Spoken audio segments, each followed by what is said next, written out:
Let's start with a developing story coming out of Mogadishu from the Jazeera Palace Hotel. At least 10 people have been killed in Mogadishu after suspected terrorists bombed a posh hotel in the city that houses Kenya's, China's as well as Turkey's embassy. However, a Kenyan official at the embassy told KTN that all Kenyans living at the hotel were safe. The attack came as U.S. President Barack Obama left Kenya after a 3-day visit, with the war on terror being key into the outcome of the bilateral talks that took place during his visit. Now we are going to have a discussion with some people from Mogadishu who have witnessed the blast to give you more details on the same. We'll be back with that later on in our bulletin. Now back to something that we've been discussing all weekend. U.S. President Barack Obama left Nairobi for Addis Ababa, Ethiopia, the first American president to visit Africa's second most populous nation and a key but much maligned ally in the fight against terror. Obama is in Addis for a 2-day visit where he will also be the first U.S. leader to address the African Union. Obama is also expected to meet top mediators pushing peace efforts in neighboring South Sudan, the world's youngest nation, which is gripped by a 19-month civil war by horrific atrocities. President Uhuru Kenyatta will also be scheduled to travel to Addis for that meeting tomorrow. Here are some of the views expressed by Ethiopians about Obama's visit. The opposition, people in the media, and of course the imprisonment of bloggers and independent journalists. So, but I believe, I don't think Obama's visit, or actually anyone's visit, will make any significant difference in dealing with these issues. The U.S. president has tipped the country to stop racial and religious profiling in the war on terror. President Barack Obama saying the profiling provides fodder for violent extremism and breeding grounds for sectarian divisions. Nonetheless, the U.S. president pledged to walk shoulder to shoulder with Kenya as it battles the threat of the Al-Shabaab. The U.S. president challenged Kenya to change tact in its homeland security strategies in the fight against terror. President Barack Obama warning Kenya against advancing racial and religious discrimination in the fight, saying advancing such moves compromises the battle as it provides fodder for polarization and violent extremism. When we define ourselves narrowly in opposition to somebody just because they're of a different tribe or race or religion, and we ignore who's a good person or a bad person. Are they working hard or not? Are they honest or not? Are they peaceful or violent? When we start making distinctions solely based on status and not what people do, then we're taking a wrong path, and we inevitably suffer in the end. Singling out the Muslim minority in the country, the U.S. president warned marginalization of such communities will be detrimental and a clawback on the gains made in the war on terror. The president instead saying the country should work as a single unit to succeed in degrading the influence of terror cells in the country. In both our countries, we have to reject calls that allow us to be divided. This is true for any diverse society. And Kenya is rich with diversity, with many dozens of tribes and ethnicities and languages and religious groups. And time and again, just as we've seen the dangers of religious or ethnic violence, we've seen that Kenya is stronger when Kenyans stand united with a sense of national identity. This issue of terrorism is new to us, and as it is new, we learn with each and every step. We are improving our capacities and our methods of dealing with terrorism. We as a country are willing to learn. We have undertaken fundamental reforms in our police services to help us to deal with this particular problem. Obama made the remarks at the Kasarani Indoor Arena, ironically the same facility that was used by the country's security apparatus in 2014 as a holding center during Operation Usalama Watch, an operation mounted to crack down on illegal immigrants in the country. Hundreds of immigrants were rounded up and locked down at Kasarani in the operation that was mainly focused in Eastleigh, South C and South B areas. Terrorists who try to sow chaos, they must be met with force and a They must also be met, though, with a forceful commitment to uphold the rule of law and respect for human rights, and to treat everybody who's peaceful and law-abiding fairly and equally. Extremists who prey on distrust must be defeated by communities who stand together. Nonetheless, Obama pledged his administration's help to Kenya in the war on terror. At the bilateral talks, the U.S. said it will accord Kenya financial, technical and training assistance to Kenya's security forces. We're going to stand shoulder to shoulder with you in this fight against terrorism for as long as it takes. Samogina, KTN News. All right, and we will get some more focus on the Global Entrepreneurship Summit and the outcomes of President Barack Obama's visit from Ambassador Dr. Monica Juma, who is the permanent principal secretary in defense, and that's coming up in just a short while from now. U.S. President Barack Obama concluded his trip to Kenya with an eagerly awaited speech at the indoor arena at the Safaricom Kasarani Stadium. Obama, who says Kenya is at a crossroads, challenged Kenyans to make tough choices, break the cycle of corruption, embrace democracy, and shun tribal politics. Rita Tanina reports on Obama's 41-minute speech on why the fight against corruption was a key issue in his speech.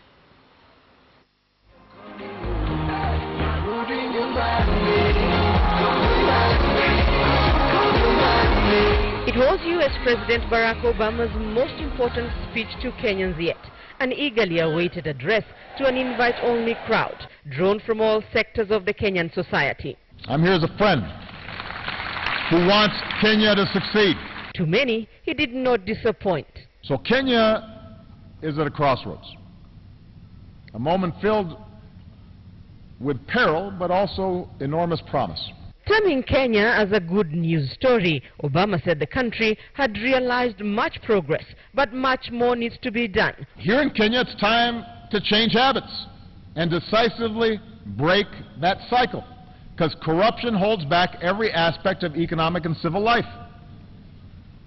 It's an anchor that weighs you down and prevents you from achieving what you could.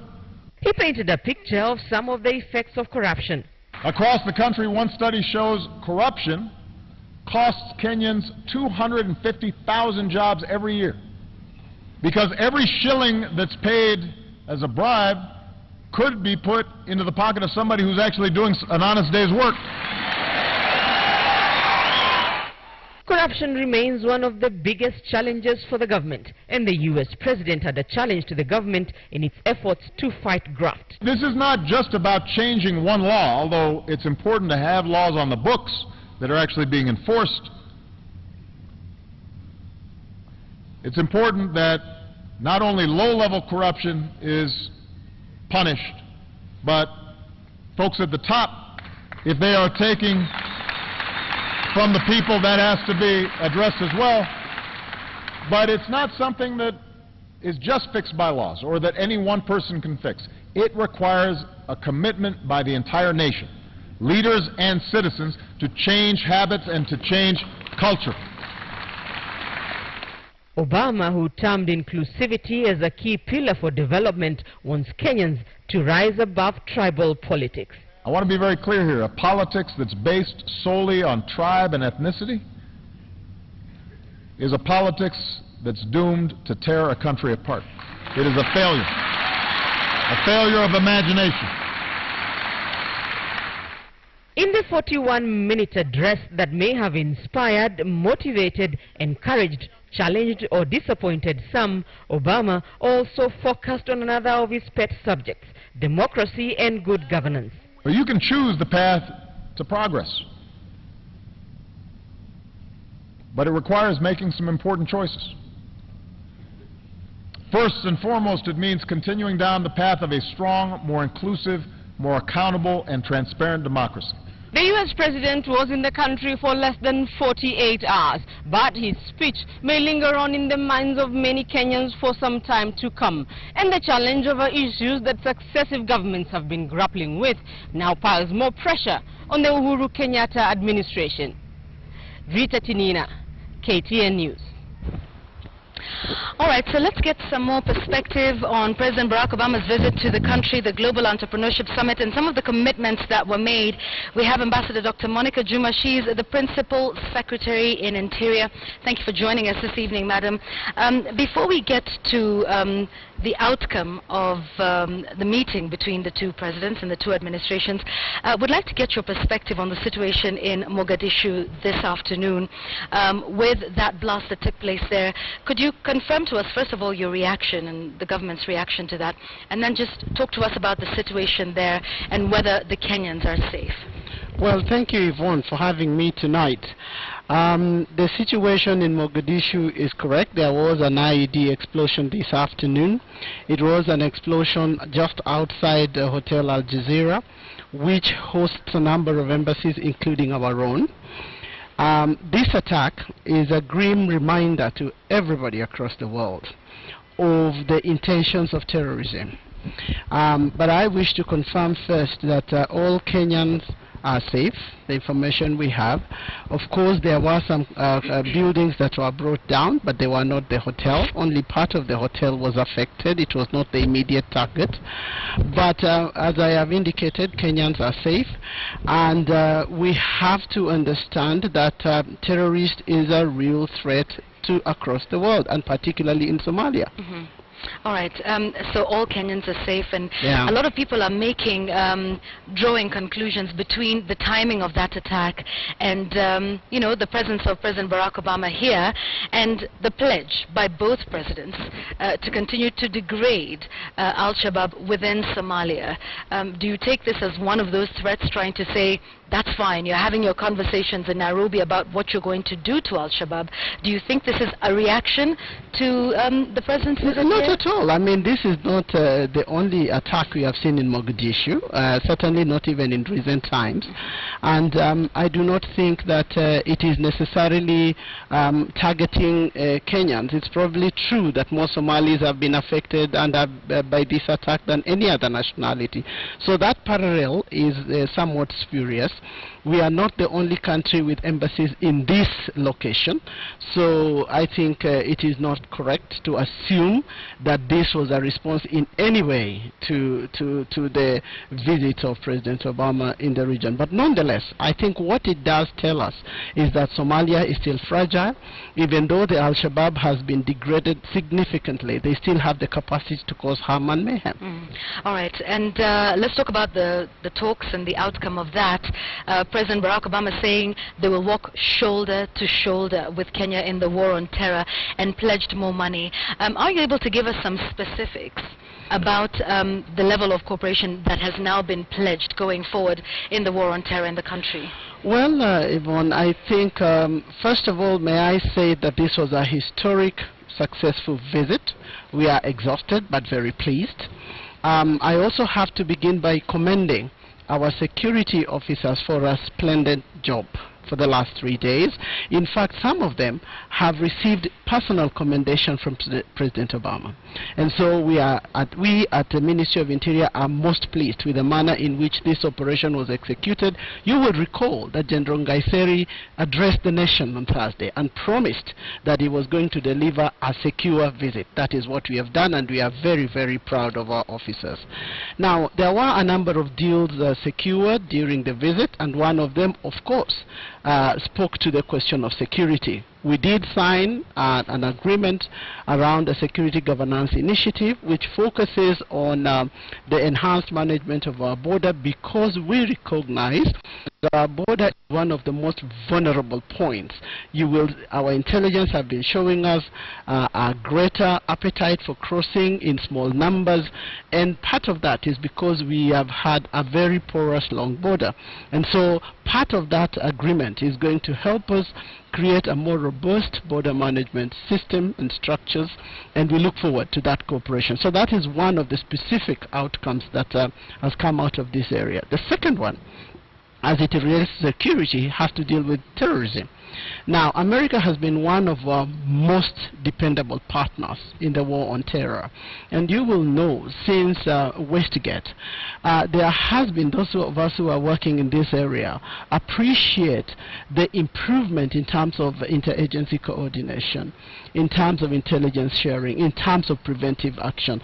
And so both presidents spoke to and committed to enhanced cooperation in all these areas, including training and increasing our capability to deal with what is an asymmetrical war. Thirdly, we have also been elaborating a strategy on counter-violent extremism. You will probably know only last month we hosted a most successful regional summit that brought together delegations, over 500 of them from 22 countries across the globe, and we have elaborated and finalized our counter-violent extremism strategy. Again, this is an area where we are looking for some concrete commitment that has been given to us by the Americans in terms of rolling this strategy through. So some very significant commitments out there. All right. President Barack Obama also talked about marginalization and exclusion of minority communities, even making comparisons with how they were able to make attempts at healing the rift between the U.S. government and the Muslim community in the United States. And he pointed out that extrajudicial killings are counterproductive in the war on terror. We've seen in this country clerics in Mombasa disappearing. We've seen disappearances, several family members in various parts of the northern rift of this country, talking about profiling, talking about their loved ones going missing. I'd just like your comment on that. Well, you will probably know, Yvonne, that you've also seen a group of 85 Kenyans that have returned. Those had also been defined as having disappeared. We have Kenyans that are leaving this country to train in Somalia, to fight in other areas, and we actually have been in a very deep discussion about foreign fighters. It is one of the big issues, and that is why you have had the government issue an amnesty. You have had us calling for parents to report if kids go missing, and we have had people that have gone missing and come back to actually operate or organize or undertake an operation against us. So this is not about extrajudicial this, extrajudicial that. Actually, as a matter of fact, since January, we've not had any such case, but I think we've had repeated stories that keep being repeated without any fact. What we have seen is that police officers, security officers have been targeted repeatedly. And so what the issue here, and what President Obama was saying in that discussion, which was quite interactive, I have to say, was how do we improve Kenya and America, in fact, because this is not just a Kenyan problem, it's not a regional problem, it's a global problem. And this discussion is going on across the globe. How do we improve our capacity to include everybody in a way that they can contribute to securing their nation and their spaces, as communities, as regions, as countries, and as the world? And so this is the context within which this discussion took place. And frankly, there were no issues around extrajudicial killings. I don't know where this has come from. How about the perception of certain communities feeling left out or targeted in the war on corruption? Residents of Isili will continue to complain about them being targeted every time there's an attack. Could you speak to that? It may be a perception, but rightfully so. Could you speak to that about assuring them that they will be included in the war on terror rather than the targets of it? Not that they will be included. We've already begun to do that. As a matter of fact, if you look at places where we piloted, like in Mombasa, you will remember that a number of mosques in Mombasa had actually been taken by very radical young clerics. And it took the cooperation between the government and the community to actually flush out these radical clerics and to take over what had been taken away from them. So this is not something we are going to begin. It is something that is going on, and what we are thinking about is how to scale it. It's how to scale it. Now, Isili keeps coming up. Every time you have a discussion a little bit, you know, Isili this, Isili that. Right, yeah. May I confirm here that since we had that operation on Isili, which flushed out many thousands of aliens that had no documentation, we returned some were refugees that were in the town without any permission, in view of the procedures that are required, and are returned back to the camps. Can I confirm that Nairobi has not had an attack? because that is the fact. So I think we need to roll this over into the what is the fact on the ground. And I think we have to just move away from these narratives that are really almost spurious to a certain degree. You know, and this question about marginalization, we've moved on this country. If you look at the way the structures, whether it is a devolution, whether it is the level of participation, whether it is in terms of the resources that are being devolved, you know, and I think we need to interrogate facts rather than perception. All right. Let's move to the president's trip now to Ethiopia, and President Uhuru Kenyatta is also going to be part of that delegation and part of those discussions that he will be having there. You've had extensive experience within the AU. Talk to us about the significance, first of all, of President Barack Obama going to the AU headquarters, being the first sitting American president to do so. How significant is that moment for the African Union? It is most significant. When I was at the African Union, I remember us waiting and hoping that President Baraka would grace the occasion of the 50th anniversary of the African Union. It didn't pass because of a number of reasons, and so I mean, it is a moment that has been waited by Africa for a long time. And how historic could it be that this sitting American president happens to be an African that has a great passion for Pan-African ideals, that believes that Africa is the next frontier of global growth, that believes that the drive for the next growth in the world must be African. I mean, it cannot be more significant. But from our region, I think what makes it even more significant is to bring the gravitas of America to questions around the Horn of Africa's stability. This is important for us as Kenya because the potential of realizing the growth that is embedded in our progress, our democratic progress, it can only be realized if the region is also stable. All right.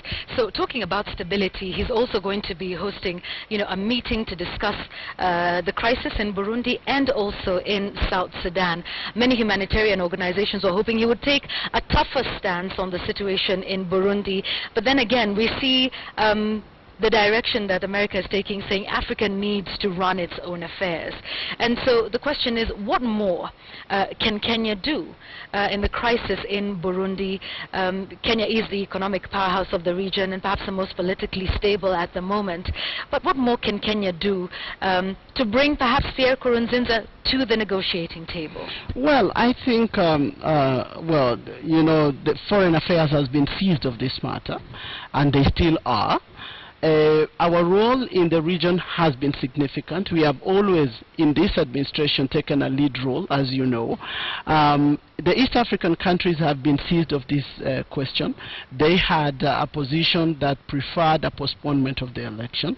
Now that we are where we are, I think people are beginning to ask the question, how do you make sure that this does not degenerate into a crisis? And that is an important question for Kenya and for the Ministry of Interior, because we are almost the natural host country if there is something going wrong. That's right. And so we are looking carefully to the discussions tomorrow in the hope that we can strike a balance out of that meeting that enables Burundi to stabilize and to move forward in a way that is more inclusive.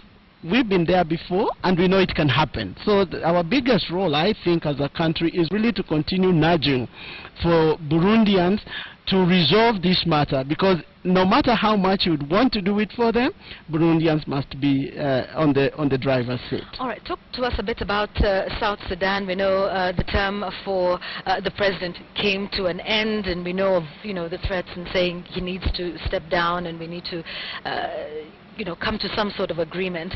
What is your take on South Sudan? I mean, Kenya played an important role in the nation that is South Sudan today. I think every Kenyan feels quite downbeat, really, by the development in South Sudan. And those of us that were in the forefront in terms of the process that brought this new country to birth feel somewhat disappointed. Having said that, though, I think the next point is really to figure out how to help this nation again to move forward. And again, as a country, we have been engaged. There are negotiations, very intense negotiations been going on. Our own president has managed to bring both parties together to negotiate an agreement. So there is something that we are hopeful can help them forge forward as well. But it is my hope that the situation can be resolved and that the people of South Sudan can enjoy the freedom and peace that we all know benefits the potential of every one of us. All right, I'm sure they're watching us tonight and hoping for the same as well. Just to get your closing comments, Ambassador, about what happens tomorrow, because the question we're all asking ourselves is President Barack Obama has now left. We know he has arrived in Ethiopia. Just about following up on the momentum, the Global Entrepreneurship Summit, of the commitments that you're saying he's made and his administration has made in helping Kenya in the war on terror. Just talk to us about how we sustain this conversation starting tomorrow and in the days and weeks to come. Well, President Obama, what President Obama's visit has done is to really accelerate the momentum. Work was going on, and now we are on a high. I can tell you, I leave tomorrow with a team to Rome for the preparatory meeting of the high-level meeting in New York on countering violent extremism. We are already discussing modalities for implementing our strategy. Our teams on border management are already in training. So it is just the momentum is there, and we feel quite pleased that there has been an all-round endorsement of this visit by both heads of state. So those of us that have been working on it feel quite pleased and ready to go. All right, thank you very much. Thank you. Dr. Ambassador Monica Juma, she's the Principal Secretary in the Ministry of Interior, talking to us about President Barack Obama's visit, and we've managed to talk about a number of issues, including the situation in Mogadishu tonight. John Alanamu has some further updates for us, John.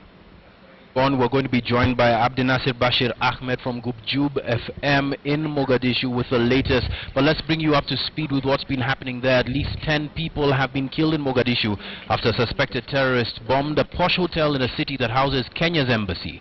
However, a Kenyan official at the embassy told KTN News that all Kenyans living at the hotel were safe. The attack came as US President Barack Obama left Kenya after a 3-day visit, with the war on terror being key on the agenda and the outcome of the bilateral talks that took place during his visit. Our special correspondent Alex Chamwada has more. This is the aftermath of the attack on Jazeera Palace Hotel in Mogadishu. The number of casualties not yet clear, but several sources estimate that at least 10 lives have been lost. The British Broadcasting Corporation reports that a lorry was used to attack the hotel. It says ambulances have been collecting the dead and wounded in what is described as one of the worst scenes of destruction in Mogadishu. The Somali militant group Al-Shabaab has claimed responsibility for the attack. The Al-Qaeda-linked group said it was responding to assaults by the African Union Force and the Somali government. This was Mogadishu's best hotel, known for hosting government and international meetings. These are images of the hotel before the blast. It is located near the Mogadishu airport and offices of international organizations.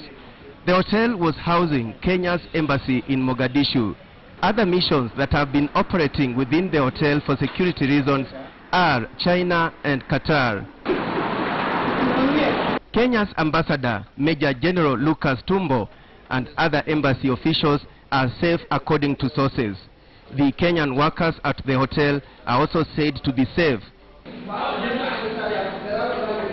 It is managed by a Kenyan, Justus Kisaulu, who in an earlier interview explained the strategic importance of the hotel. The blast came just as the world was looking forward to talks in Ethiopia led by President Obama on dealing with the threat from Al-Shabaab. The battle that we're fighting is not a Kenyan war. Kenya just happens to be at the frontier of it, being a neighbor to a country that for a long time has not had any kind of formal government. Kenya is working with Ethiopia and with the United States and others to further degrade al-Shabaab's space of operations inside of Somalia. Analysts say the terror group was sending a message that international community efforts to eradicate the group were yet to bear fruit. This brings into focus yet again the status of security in the Horn of Africa, as the spotlight goes yet again on the African Union in the presence of the most powerful leader in the world, Barack Obama. Alex Chamada for KTN News. We're now joined on phone from Mogadishu by Abdin Nasir Bashir Ahmed from Gubjug FM, the agency that provided us with those pictures. Abdin Nasir, if you can hear us, can you give us an update on how many people have been confirmed to have been killed in that blast? Thank you, John. I can confirm to you more than 10 people have been perished in the devastating blast that rocked the upmarket the Jazeera Hotel near the Aden Ade International Airport. Hospital sources are confirming that more than 15 people have perished in the attack, and the injuries are in the region of Seti. And still there is no official word from the government, and the situation in the hospital are quite crisis, and hospitals are struggling to contain the large amount of people that were buried by the hospital, by the ambulances who are faring injuries from the attack scene. All right, Abdin Nasir, please tell us about the fact that the Jazeera Palace Hotel hosts a number of embassies. First, tell us which embassies are being hosted there apart from the Kenyan embassy. And this is Sunday. Were they open in Mogadishu? Are there any casualties or injuries sustained to people who work for those embassies? According to hotel management, all diplomats have been accounted for, all staff have been accounted for, including Kenyans who work there as waiters, as managers, as operators. And so far I can confirm to you, Egypt has an embassy there, Qatar has an embassy there, and China has an embassy there.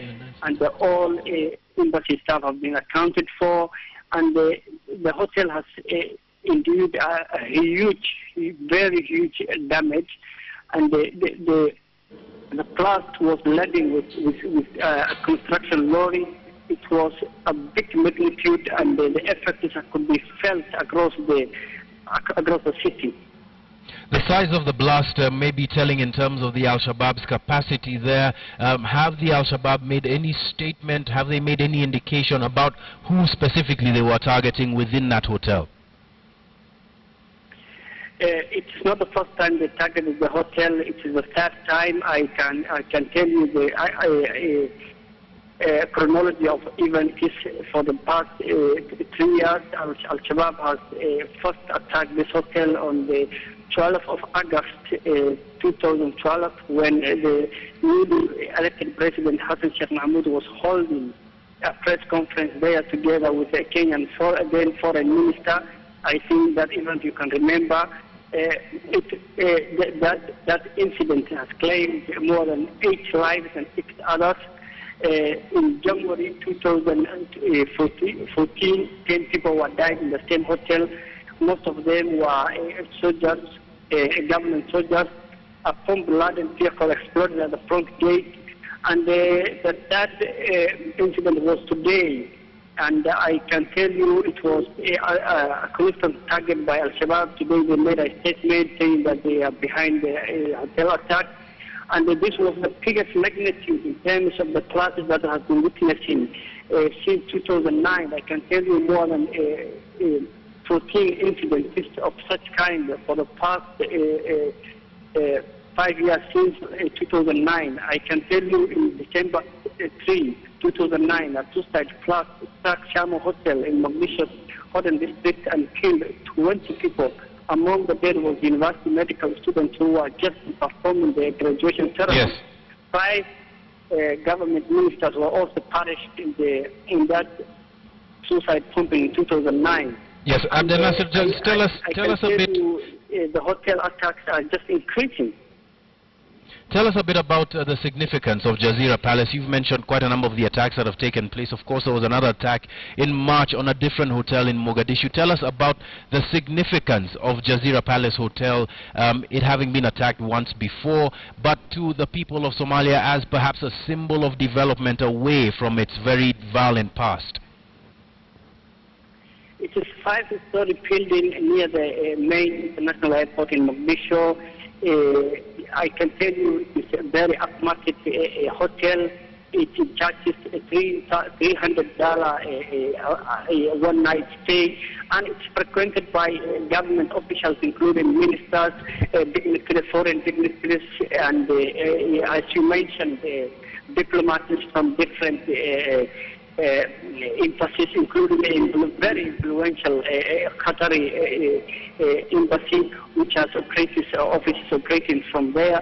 It's very significant for Al-Shabaab, and it's a target for Al-Shabaab. And I can tell you, today, people were mentioning the magnitude of the class, and it seems that they have been planning for a long time, and the government just everything slipped out of their hands. All right, thank you very much, Abdel Nasser Bashir Ahmed from Gubjug FM, based out of Mogadishu, on the ground there, following the proceedings and giving us updates on the latest from that Jazeera Palace Hotel attack. Thanks, John. Let's focus a little bit on President Barack Obama's trip here. And during his speech, he chided the opposition for seeking his support in criticizing Uhuru Kenyatta's government. Obama spoke as he met civil society groups right after his meeting with opposition chiefs.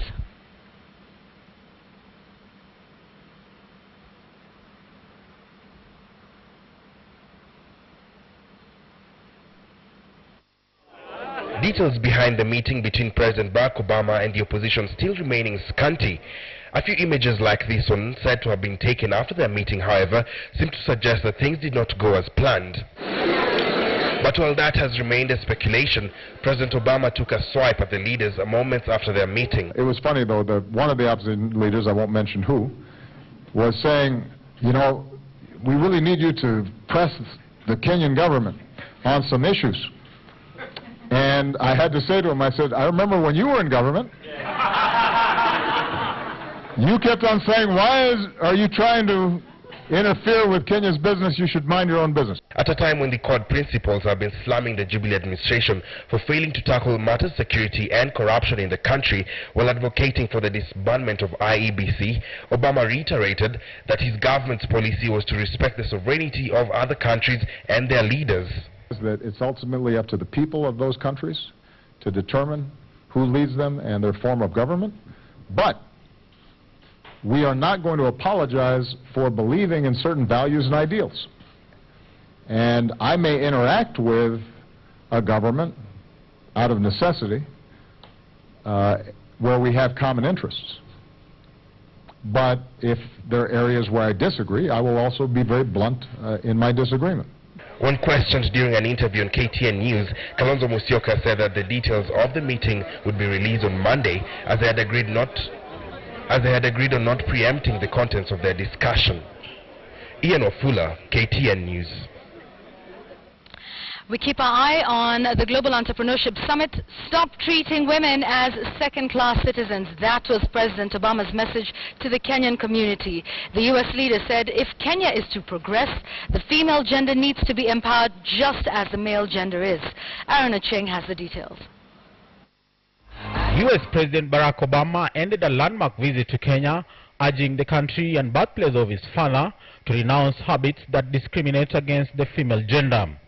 Speaking to a receptive crowd in Kasarani Indoor Arena in the capital, Obama said Kenya needs to ditch bad traditions, including domestic violence, female genital mutilation, and communal violence.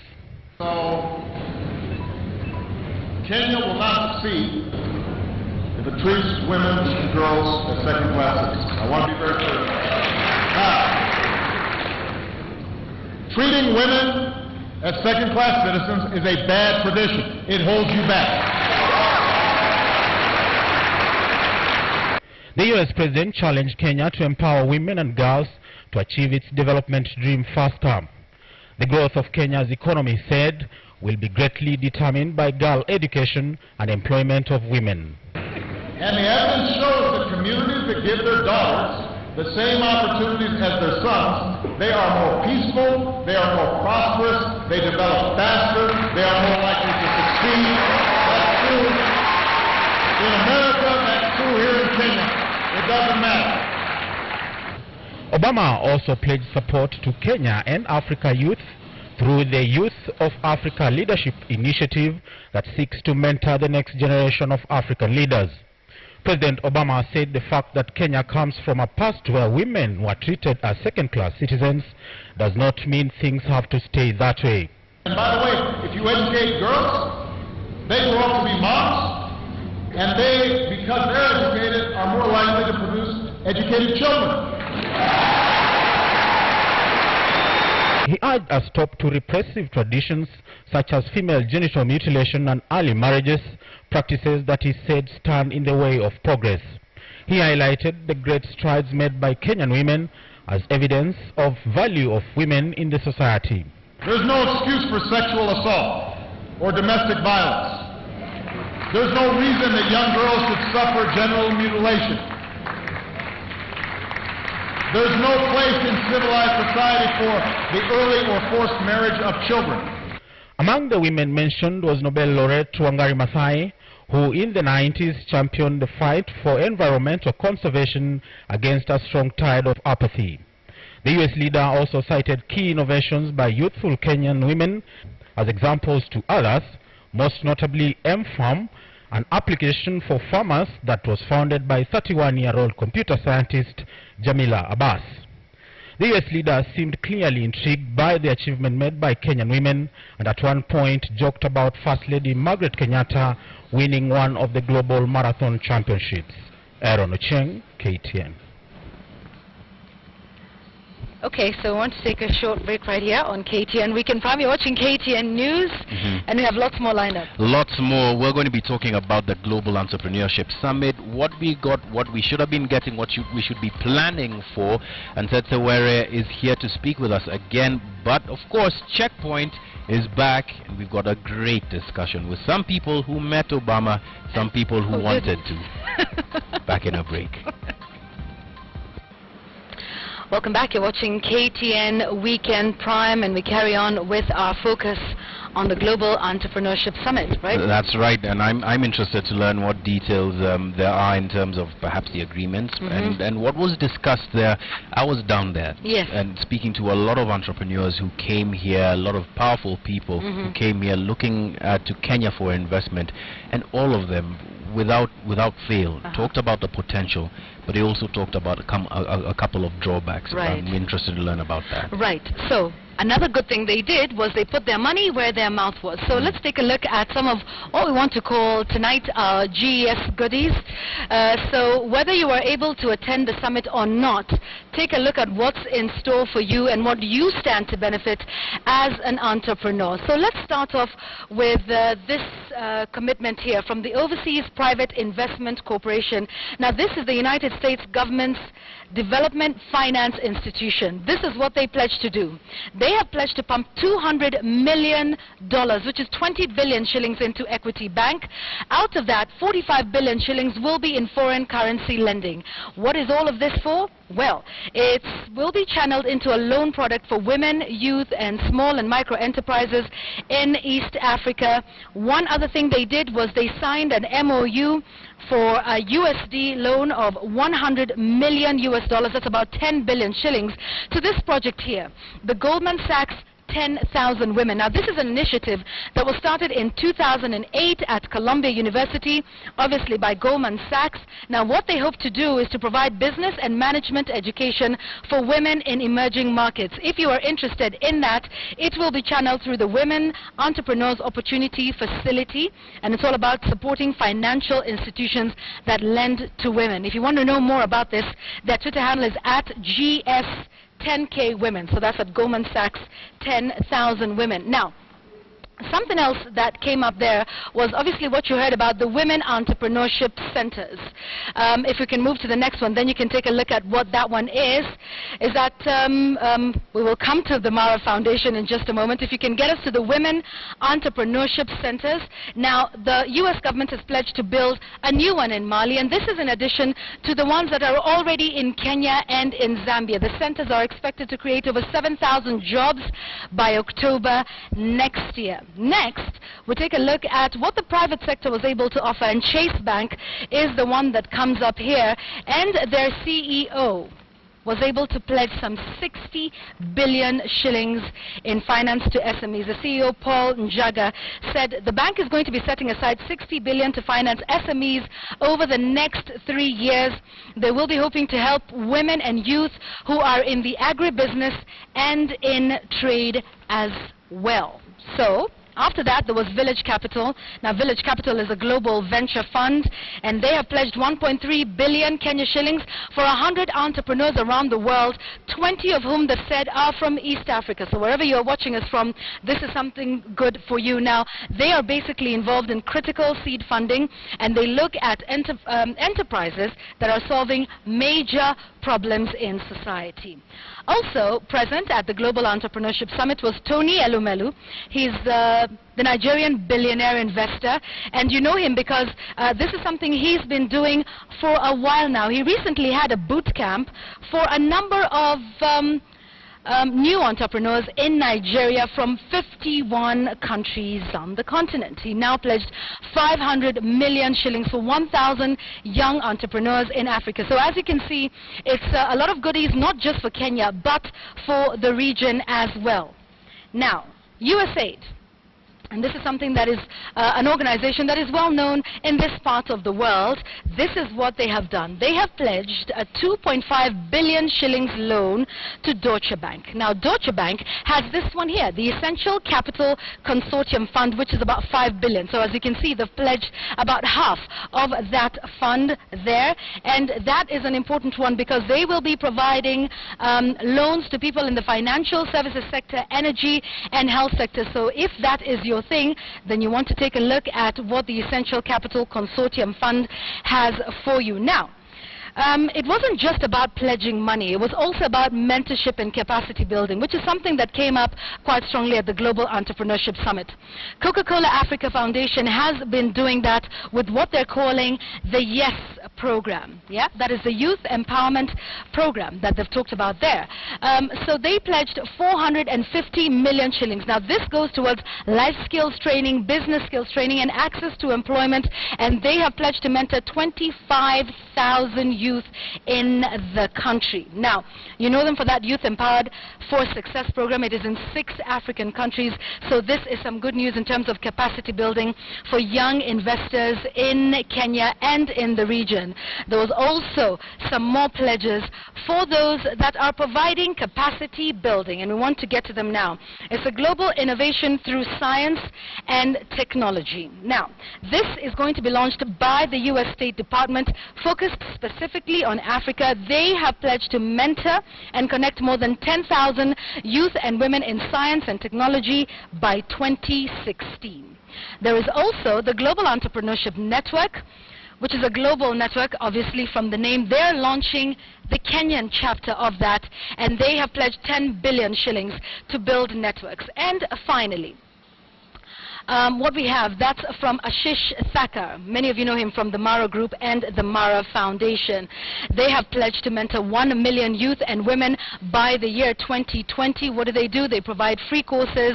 They have e-learning, internship opportunities that are very important for young people to be able to get a feel and get hands-on experience in the field that they are interested in. So these are just some of those pledges and some of those goodies that came out of the Global Entrepreneurship Summit. But we want to talk a little bit more about that and to see how we're going to make the most out of this. And like we said, taking this momentum further. I'm joined by Anzette Sewere. Thank you for joining us. Thank you. Who was here with us last week. She's a development economist and columnist with Business Daily. Yes. First of all, your thoughts on a lot of the pledges and commitments that were made at the summit? I think what we're really beginning to see here is the actualization of impact investment in Kenya and in East Africa as a development finance tool by North America and the U.S. specifically. There has been a long time when the idea of triple bottom line performance has been something that, you know, impact investment players have been trying to espouse in the Kenyan space, and by that we mean financial, social, and environmental returns. So you either have a double bottom line or a triple bottom line. So I think what we're seeing here is that there's an understanding that there is a need for a sub-type of capital in order to build the capacity and the skills required to then generate the entrepreneurship skill to drive economic growth. So I think the theme of impact investment and sort of the mainstreaming of impact investment, when you see the likes of Goldman Sachs starting to get into impact investment, and just to get a size of the market, it's going to be up to $1 trillion in the U.S. alone. So it's a significant market, and I think we should try to leverage that type of funding a bit more aggressively. All right, so let's talk about the differences in investment, and you had mentioned this earlier in our conversations prior to this interview about how U.S. investment is different from countries like, say, China or India, who are big investors in this region as well. Yeah, I think there are very significant differences. In terms of the bouquet of options that the U.S. provides us, they're quite different. One is, first of all, they're going to be using alternative finance tools such as impact investment. Second of all, there's going to be a much larger role for the U.S. private sector than you see in China. Often China, it's a very government-heavy strategy, and even when there are private individuals investing in the country, they tend to be backed by state banks. But in the U.S., you'll find a lot of U.S. foreign private companies investing. I think another important thing that's going to happen is that a lot more noise will be made about the ease of doing business and the ecosystem of the business environment in Kenya. What I found is that with China and India, they sort of just get in and get business done. They don't make too much noise. They figure out the systems and sort of get done within that context. But I think as the U.S. private sector is going to be coming in, governments will be put to task to put in all those things they've been promising: the infrastructure, the regulatory requirements, ending corruption, giving tax breaks, etc. And it will be a much more point of emphasis that the U.S. private sector is going to make, unlike, you know, what China and India have been doing in the past. All right, for those that were at the summit, obviously they were able to make connections and networks with the big investors that were here. What about for those who were not there? Because there's hundreds, in fact millions of others who were not there, and not just in Kenya but also in the region. And from what we've seen from that report, this is not just geared towards entrepreneurs in Kenya. It's also within the East African region and wider in the African continent. So what happens now? How do they take up these opportunities that are available? I think it would quite frankly be dependent on the strategy of deployment. I mean, I think from what I'm seeing is that there seems to be a partnership between local institutions and foreign institutions developing the finances that are coming in.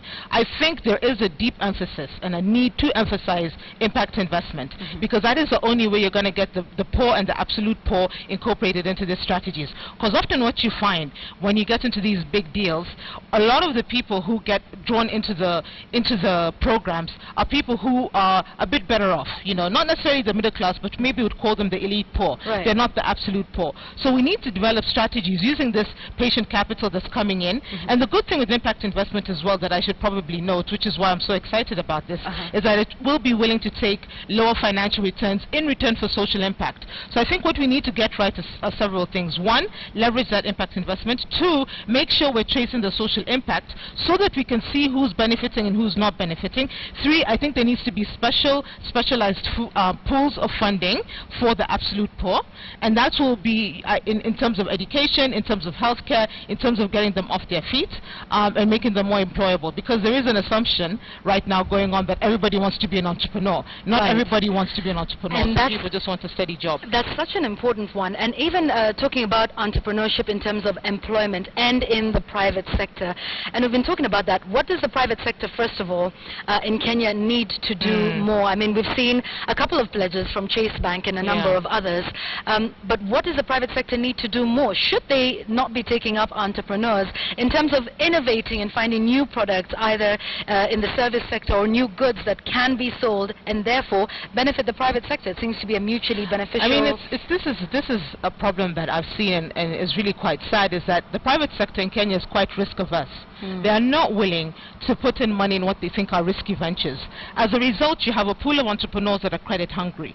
So what happens is that those pool of poor entrepreneurs, a lot of whom are youth and women, will take expensive credit, even though it's not good for them, because that's the only type of credit that they can access. So I think what private sector needs to do is, first of all, create and partner with development finance institutions and impact investors to allow them to take on more risky investments. We have reached a stage in Kenya where if we're not willing to take the risk to invest in our people, which is sort of what the North has done, you know, with angel investing, with venture capital, if we're not going to be the ones to invest in our people, we won't figure out the models properly. And it's important that we as Kenyans and as Africans invest in each other, so that by the time we're getting into bigger and bigger sums of money, we've figured out the models, we've given them the support, the training and the mentorship.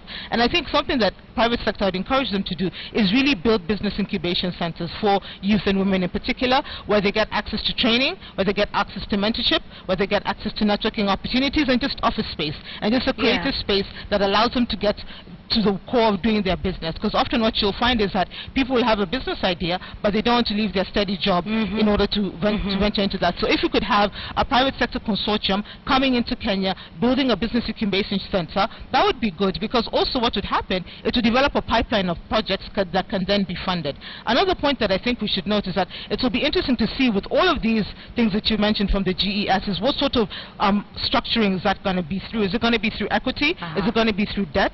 What are any of this going to be coming through in the form of grants? What are the percentages of that? Because that will tell us the extent to which that financing is development-oriented versus profit-oriented. And I think that will tell an important story. All right, we have just about a minute to go. We've talked about the role of the private sector. And let's say, talk to us about this very catchphrase now, the enabling environment that should be created by the government.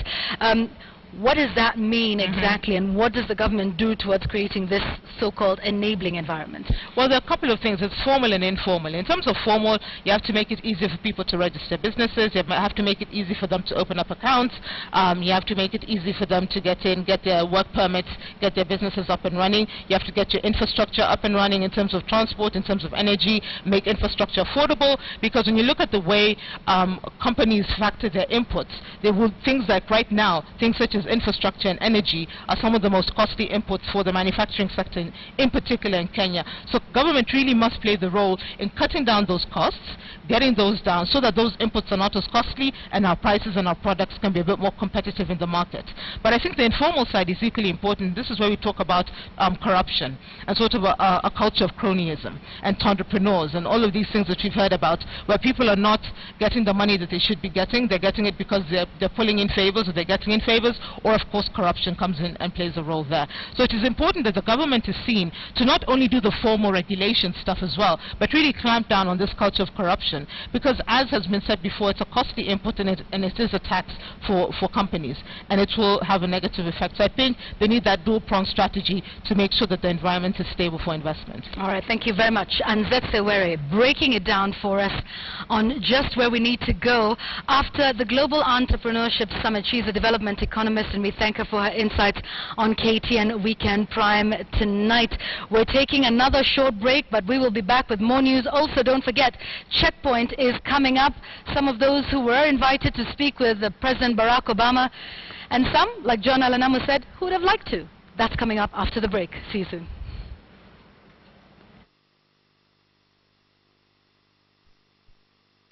Welcome back to KTN Weekend Prime. It's been an exciting weekend for Kenya as the world's most powerful person came visiting. But what did we look at and not see, or listen to and not hear? Here's Wilson Buru with a sideways look at Obama's visit. It has been 2 days of excitement, joy, hugs, ululations, and strangely enough, very clear roads, as Cousin Barry spent 2 days sampling food, learning a new language. Niaje, wasi.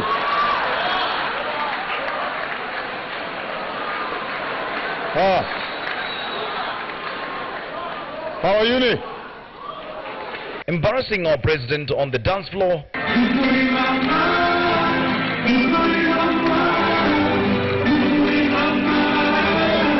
Checking whether the guys in our armed forces wash their uniforms properly.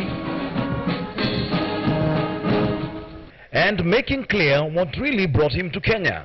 I suspect that some of my critics back home are suggesting that I'm back here to look for my birth certificate.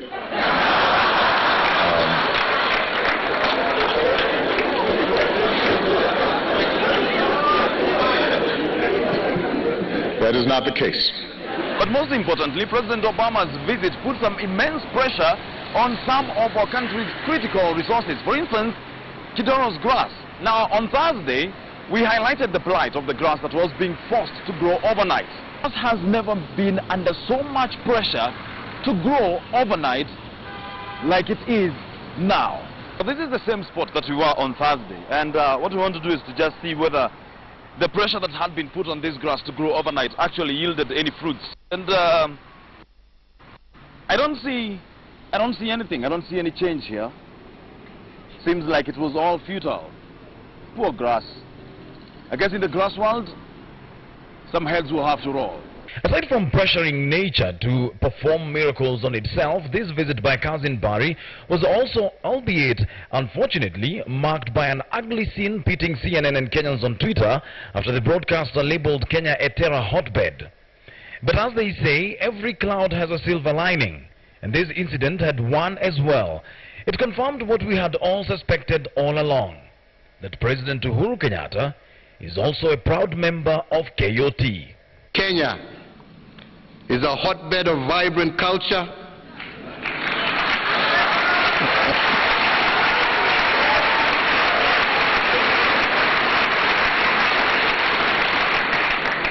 spectacular natural beauty, a wonderful people with infinite possibility. All in all, Cousin Barry will be remembered for his speech at the Kasarani Stadium, during which he admitted to not only having a habit of going through other people's stuff when they are not around. My grandfather, for example, he was a cook for the British.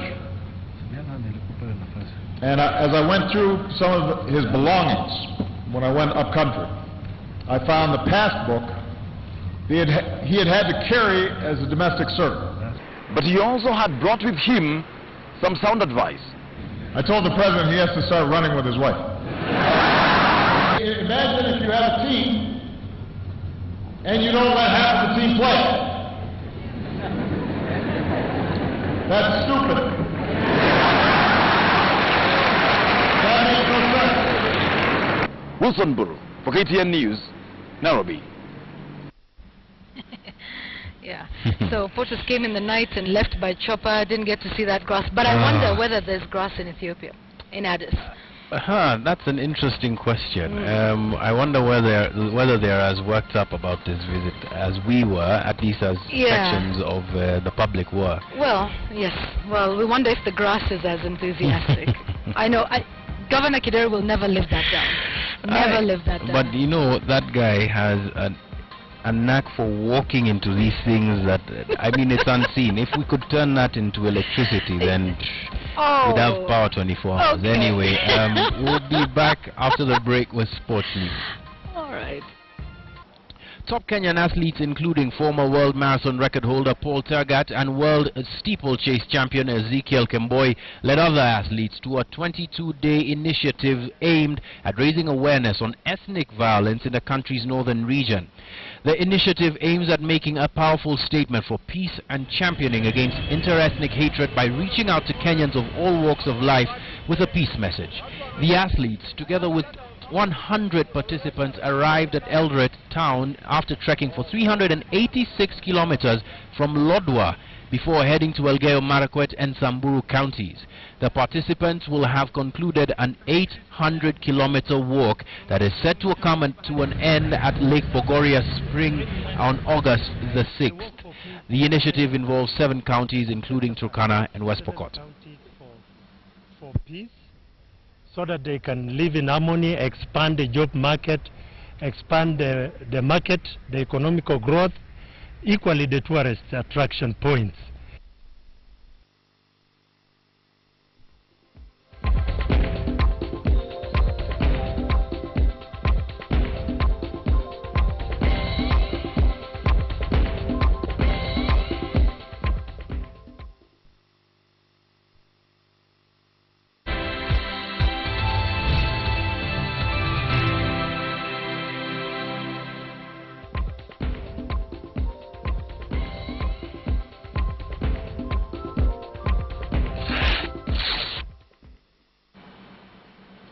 Thanks for sticking with us on KTN Weekend Prime. Time for Checkpoint in a moment. It's been an important weekend for Kenya, for East Africa, for the region, for the continent in terms of the Global Entrepreneurship Summit being held here. But there's lots to discuss around that, and Yvonne Okwara has got an eminent panel to take us through a special Checkpoint this weekend. Yvonne. Thank you very much, John. All right, so keep your comments coming in. The hashtag is Checkpoint at KTN News, at Yvonne Okwara, and at John Allen Namu. We're talking about that meeting that took place between President Barack Obama and members of civil society. And with me, I have Apollo Mboya, CEO of LSK. We have Hussein Khalid of Haki Africa, thank you. And I am avoiding making that dig. And we have Ngunjiri Wambugu. Yes. I was not in the meeting. Political commentator who was not at the meeting. Let's start with you, Ngunjiri. You sent a protest letter. Yes, it's very upset, actually. Yes, quite. Clearly, yeah. I'd like us to get to the conversation. All right, all jokes aside. So Ngunjiri, you wrote to the U.S. Embassy, and you took issue with the composition of those who were invited to meet President Barack Obama. Tell us about that. Okay, what had happened, so a letter came across this letter that was written by 17 NGOs that had raised certain issues with the Kenyan government and some of the things that are happening in Kenya. And based on that letter, the information that I had was that now Obama was actually going to meet those NGOs to articulate those issues and discuss those issues. And for me, it was my problem with that particular arrangement was meet them, but meet a counter narrative to that narrative, because that, to me, that entire group of NGOs represented one particular kind of narrative. Which is what narrative? That government isn't working. All right. Apollo? I'm surprised. I don't think his name was on that list. 17 NGOs. Yes. No, certainly, because he got the invitation. I got the invitation, and I think the best term that should be used is that it was a meeting of non-state actors instead of the civil society, because I represent the Law Society of Kenya, and it's a professional body. But what I know, I also got the protest note from so he sent you the protest note as yes, well? And I called him, I picked my phone and I called him on that protest note, and I told him what's the big deal. Probably he boycotted, as I suspect, that he boycotted that meeting. But it was a meeting that had no sinister motive. I think everything was televised and everybody saw the discussions. All right. Hussein, a lot of people took issue with your presence there in Haki Africa, especially following your, shall I call it, engagement with the government and government blacklisting your organization as funding and aiding terror in the country. Correct. And a lot of people, including my friend Ngunjiri, I also got the protest letter. And of course, Haki Africa was adversely mentioned in that particular letter. But you see, by the end of the day, the facts speak for themselves. And that's why we're here. And we believe that, you know, if you have a facts, if there is your track record is open for everyone to see, then the truth will always come out. Truth will always come out.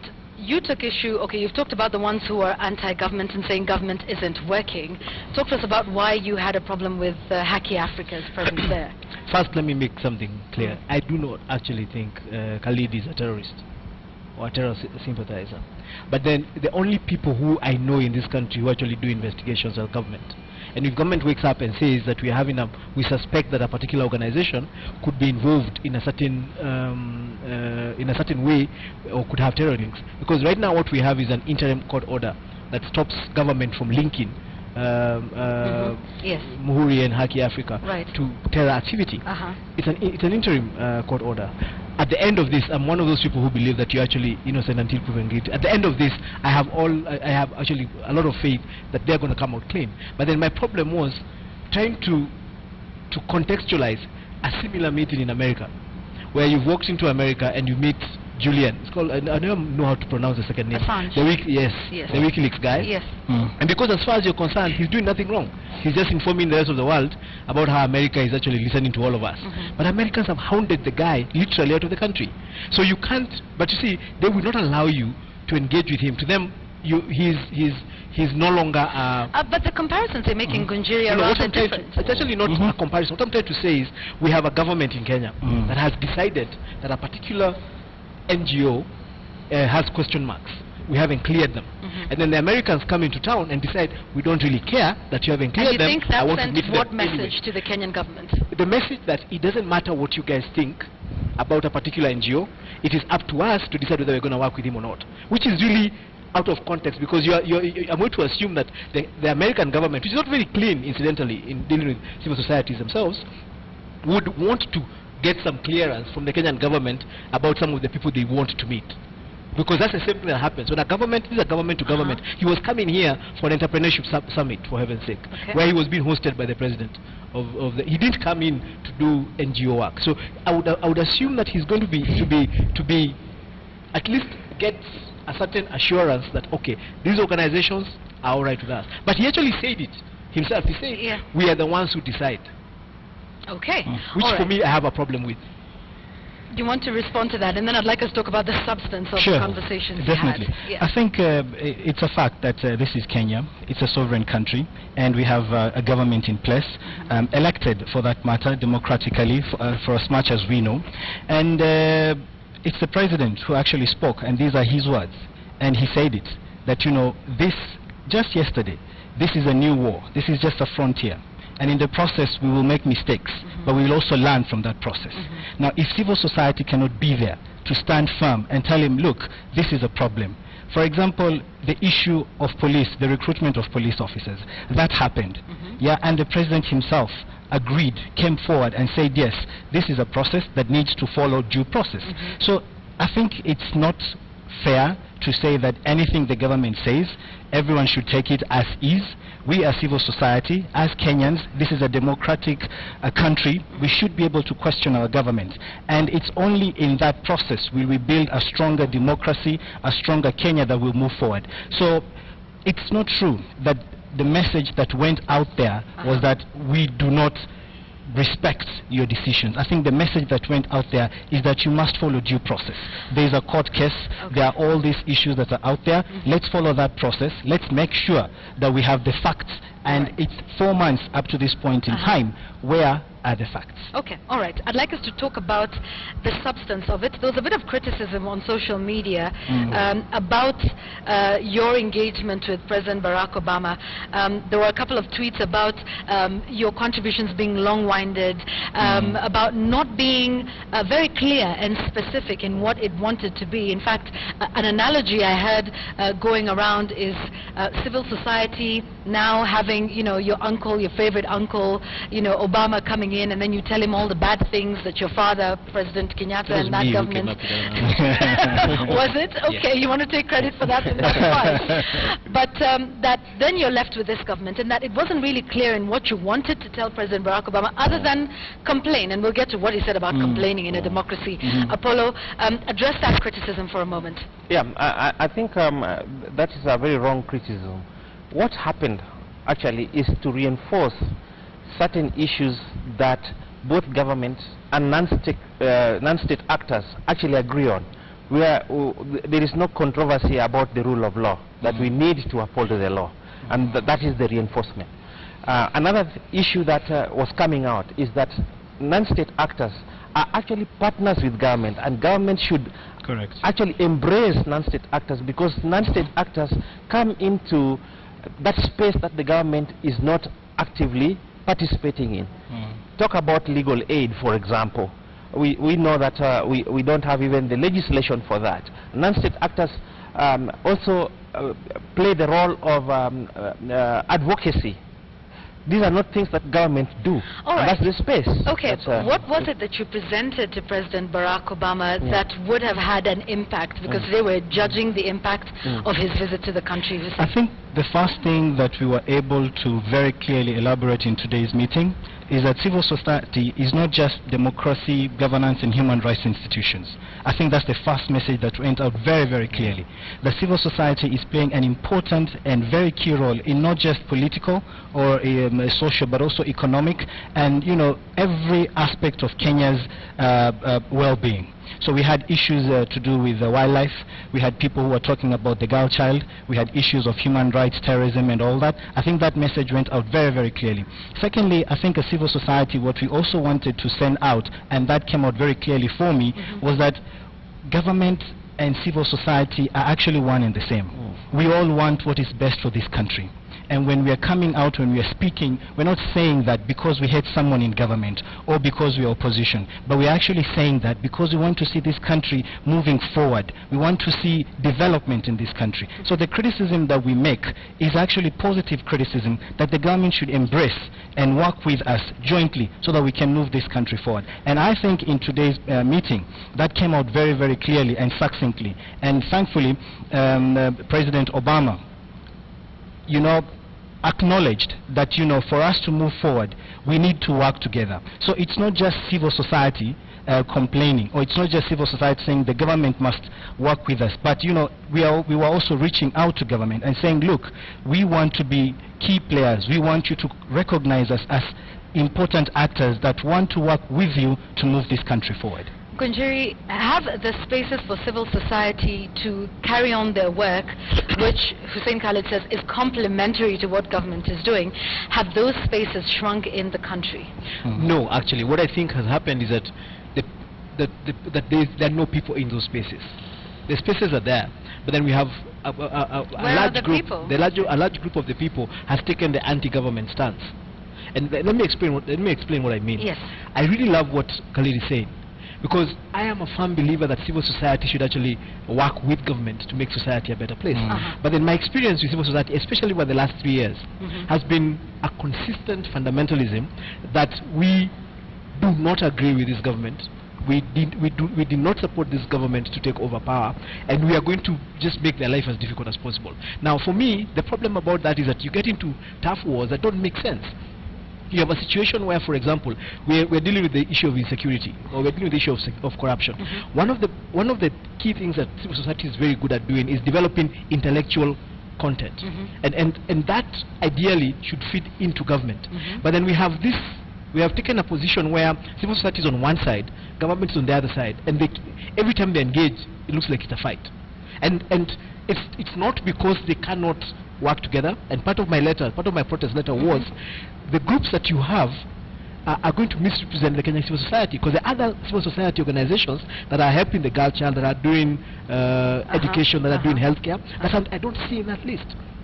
So what you're going to have is the normal uncle, it's good to see you, but that has been bad, and you need to tell him to stop being bad. What in your idea should be civil society's engagement with government, because you're saying they are basically anti-government? What would you like to see? First and foremost, I think civil society needs to stop being a career. Because I have people I know who've been in civil society for the last 20 years, and my understanding of what civil society is supposed to do is supposed to pick a cause and make a difference. I was in civil society for a period of time. My cause was ethnicity. I needed to mainstream that conversation. I had another cause, which was the ICC, which I needed to get to a certain point. And when I learned what I learned, and it wasn't a career for you. For me, it wasn't a career. But in this country, we seem to have civil society as a career. And the more you fight government, the more attractive you are to donors. No. I don't. You're all shaking your head. I know. I don't believe in that civil society, by the way. But you attract donors by being anti-government. That is not civil society. In fact, if at all there is any dissent, you must do it in a civilized manner, and that's why civil. That word civil is there. Yes. You're supposed to be civil in the way you engage. If there is dissent, it has to be done in a civil manner. And whenever people interact, even in our own spaces as individuals, sometimes there can be dissent. Somebody can look at something differently, but for me, the main important issue is that if there is dissent, it has to be civil, because this is civil society. But if there are areas, and there are so many areas of agreement between the government and civil society. For example, civil society working on the space of maternity health care, civil society working on the issue of child rights, everybody seems to talk about, yes, we need to protect the welfare of the children. Right. So there is actually no disharmony on those That's issues. not the image you get. I'm sorry to interrupt you. That's not the image you get What's when the you hear image about civil society in Kenya. What you actually get is the image you get in your mind: demonstrations, boycotts. How many demonstrations have been organized in Gunjiri by civil society, as opposed to perhaps what was happening in the clamor for No, what I'm saying is multipartism? we are at a situation where today, when you talk to the general member of the public about civil society, that's the mindset that comes to. That's what they get in their mind. Okay, now that's not scientific, so I'm not sure I'm even going we to also take need to put things into context. We also have to understand the moment in history that Kenya is in. Yeah, we are in a situation where we are trying to reform, we're trying to change, we're trying to introduce a new constitutional legal dispensation in this country. And we are also from a very autocratic regime, you know, in the 80s, in the 90s and so forth. For us to be able to move forward, we had to break away from that past. And to break away from that past, it was necessary for civil society to take leadership and do it through demonstrations, through processions, because at that time it was necessary. It was important for us to do that because the powers that be at that time were not, you know, what's the word, conducive for us enough for us to be able to have very simple reforms. Yeah, so I don't see a problem with demonstrations, with processions. It's in the Constitution. It's everyone's right. If I choose to go out to the streets today, it's a constitutional right. But back to the issue, you see, there's absolutely nothing wrong with having a career in civil society. Civil society is an integral part of any democratic state in this, not just in Kenya, in the whole world. So if we can't have a strong civil society, as he has rightfully said, you know, this is the conscience. This is where you're supposed to develop ideas. This is where you're supposed to come up with new ways of you know, doing things. And if we can't have a sector where people can actually build careers from, we can have lawyers, we can have you know, political scientists, we can have the Gunjiris, the Apollos, and everyone else, then we won't be able to have a strong civil society. All right. There was also a question that was put to President Barack Obama during that meeting with him earlier this afternoon about the role of national governments and devolution, the national government and devolution in terms of looking at security, and the interplay between that. And even President Barack Obama himself said, well, that's an internal matter I can't really get into. And so my question to you, Apollo, is, were some of those questions tailored in such a way that it was asking him to interfere in matters that he possibly wouldn't even begin to? Okay, again, because it was a conversation. It was a conversation, and actually, we also heard what he said about what he was being asked by somebody who was in government. He never mentioned the person, but when he was in government. You're touching a raw nerve. Yes, because that was part of the whole discourse. I was there, and he said that yes, when the person was in government, he said that the U.S. should stop interfering, and now that the person is not in government, the person is inviting. And these are the spaces that's good whenever you are conversing. You can say what you want to say, but any person listening to you must synthesize and actually tell you these are the areas when we are going to engage. All what we have to understand, even for non-state actors, is that we have a government. That one cannot be in doubt. That government is elected. Now, the space for the government to do its work and its mandate is there. As civil society, they must be complementary to what they are saying. And whenever they talk about the spaces that cannot be done, then I think the U.S. government can, in a civilized manner, again dissent and say, no, in that area, no, we won't engage in that area and in that manner. And that's the part of, again... Okay, but was it clear to members of civil society there what President Obama's constraints are in this country and to what level he can intervene? Because there was that critique that you know, wasn't clear. It was just throwing a number of things out there. In fact, I think the issue came up about ivory and how to ban that. However, President Barack Obama had already addressed that issue yesterday when he talked about banning the sale of ivory across state lines in the United States. And then it came up again, and we'd like you to be able to ban this, and you're thinking, well, he addressed that yesterday.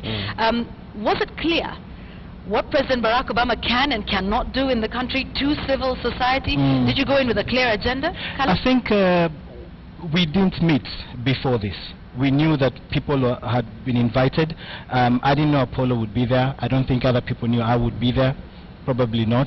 But the point is that, you see, at the end of the day, what we wanted to do is send a message, first of all, that the US president is actually meeting civil society, irrespective of what the issues are, to strengthen the role of civil society in governance, not just in Kenya, but in Africa in general. All right, and but to be fair, though, whether you met or not to agree on your agenda, my question is, are we were civil very society clear. actors individually clear about what, you know, we are very can clear. and And for example, I think the question that went out was more of looking for an experience of the United States in dealing with issues of devolution. It wasn't as tell us what or tell the government what we need to do, you know, because we know there are certain issues we wouldn't even want the West to meddle in our issues. And I think that's very clear. Issues of devolution, for example, issues of elections.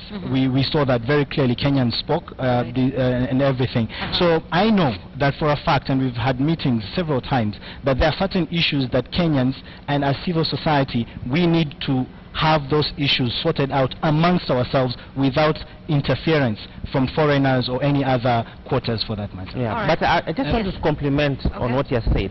For example, the issue of elephant, what you talked about, and ivory.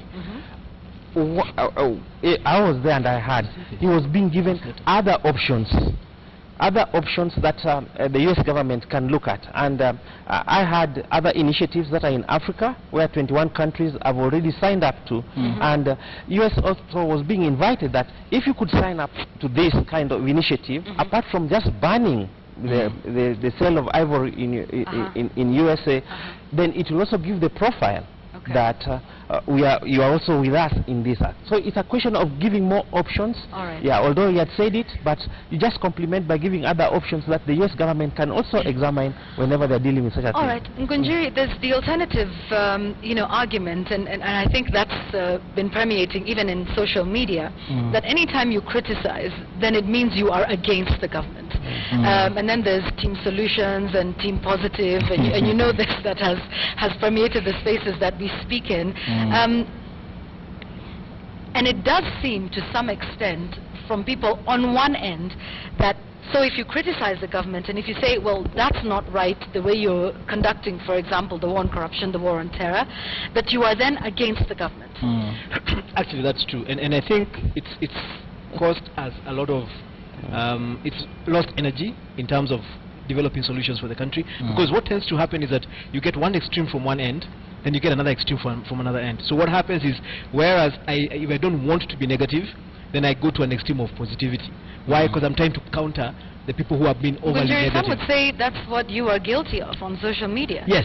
Why? Because I'm fighting so much negativity that nobody's actually seeing anything good out of the country. So we are always talking about the bad stuff. And part of my protest letter actually was from that. Because in fact, when I listened to Khalid saying that there were certain things that they understand the limits to Obama's capacities, the letter that actually went out from the 17 NGOs, they were telling Obama, we urge you to tell the president, to tell the government to do this, to tell the government to do this, to tell the government to do this. And for me, I was like, but why would you want Obama to go and tell the government to do this? Why don't you do it yourself? Why don't we've got this constitution that allows us to lobby, to advocate, to demonstrate, to picket. Why are we having to go and look for a president from another country to come and tell our president what we want him to do? Ngunjiri, back to my question though.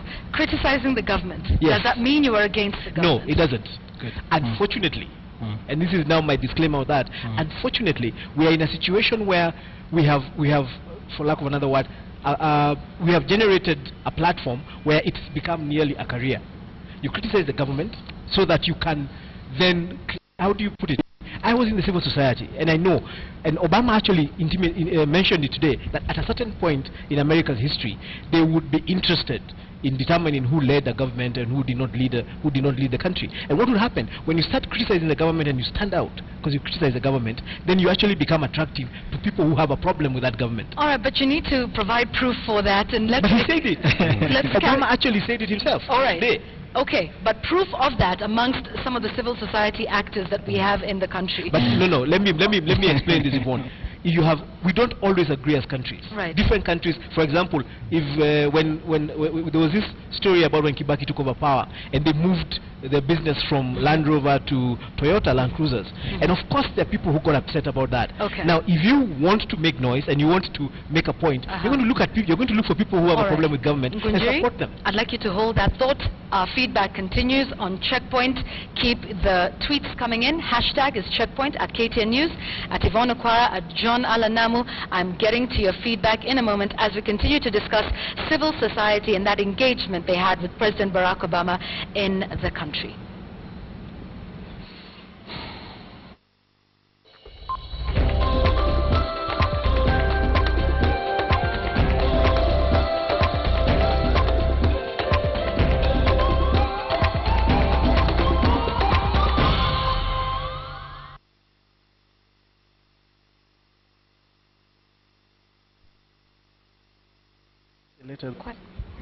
All right, so the conversation continues here on Checkpoint. Keep your tweets coming in. Roy Gitahi, gentlemen, one conversation. We're on air, please. Thank you very much. Roy Gitahi says, civil society needs to build structure that resolves issues on behalf of government and hand over the structures to government and move on. Philippe Ndungu? You say, just like most Kenyan politicians want their people poor and ignorant to keep the price of the vote down. Charles Mingala, I think he was responding to Roy Gitahi. Okay. Charles Mingala says, Ngunjiri's phobia of those perceived anti-government is comical and reminiscent of the KANU youth wingers of yesteryear. Of course, he would say that. But I don't know. Ngunjiri says he's no longer civil society. Right. So where are you at now? Yes. Do you no longer work with Change Associates? No. You see, I'm the kind of person who does project per project. I pick a cause. I haven't found a cause worth following up right now in civil society. Are you no longer following up the cause that you were doing before? You see, what people don't understand, even before I got into civil society, I was in business. I continued being in business. I would pick an issue, I would deal with it, I would go and sort it, I would go mobilize around it, and we would actually try and get a solution for it. And so what would be wrong with the people that would continue to follow a cause for the rest of their lives? Because unfortunately, when you do that, then you're not actually looking for a solution for it. You need it to continue being a problem. I think it's a problem. Yeah, when it's a problem when we stop looking at issues and start addressing individuals. I think that's where we go wrong. And unfortunately, this is a problem, not just in civil society, in Kenya generally. Whether it's in the private sector, whether it's in government, you know, we had Dr. Ambassador Monica Juma here. I mean, the issues she was articulating for me in the letter, the now famous letter, were very succinct, were very important issues that Parliament needed to understand. But then they stopped addressing the letter, look at the person, attack the individual without actually giving her a chance to explain what she was after. So I think as a community, we need to stop looking at civil society as individuals. Who has been there? For how many years have they been there? If Ngunjiri today picked an issue 50 years from now, because he says he's moving from project to project, if he starts saying issue to issue, if he starts saying he's been there for 50 years and he's still doing the same thing, that's not, you know, what we are after. We are actually looking at what is the issue. Does it have merits? Is it something that we need to follow through with? And if yes, then why not? All right, Apollo, what do you think were the possible outcomes of your meeting with Obama? Can you give us some of the tangibles that you can say, all right, from our meeting, we were able to glean one or two things? Thank you. But first, just to on Ngunjiri's point, yes, just an aspect. He's a businessman. That's what he has said on national television. And his business is politics. He has not found a cause. For the law society... At this moment in time? Yes, he has not found a cause. I might find another one. For us, our cause is the rule of law. Yeah. At any time, there must be the rule of law. Whatever you want to do, You must do it within the confines of the law. On the tangible benefits from this, I think it's the discourse that has been left with us. And one major thing that I think President Obama said that I think even today when I'm going to sleep, I'll always remember this: the country is in between peril and a promise. And the promise, it can be there, a promise, if we do the right things, we uphold the rule of law, we fight corruption, and we ensure that all the laws that are there are adhered to. And that's a cause that would have longevity, and it's Yes. maintaining the rule of law for as long as Kenya, continues to exist. Ngunjiri, my question to you is, what would be the problem with sticking to a particular cause for the rest of your life? If it is marginalization, if it is sticking to the rule of law, you seem to have a problem with that and want them to move from one cause to Actually, no, it's not even from one cause to another. One of my fundamental problems with the Kenyan civil society, having spent a very intense period of my life in it, was that it's got a lot of idealism in it. And you see, the problem about life is that life is not an idealist. We've got... Would you want to make some specific examples about some of the organizations that are... The ICC issue. Can we not talk about the ICC issue? About some of the ones I'm using an example. I wanted to use an example of the difficulty of the civil society. Can in I Kenya. request that you use another one? Okay, let me look Another for cause. another cause that... Because ICC As is a whole other we story. look for another cause, Yes. if we can go back to the meeting with civil society, the tangible, you're asking for the tangible.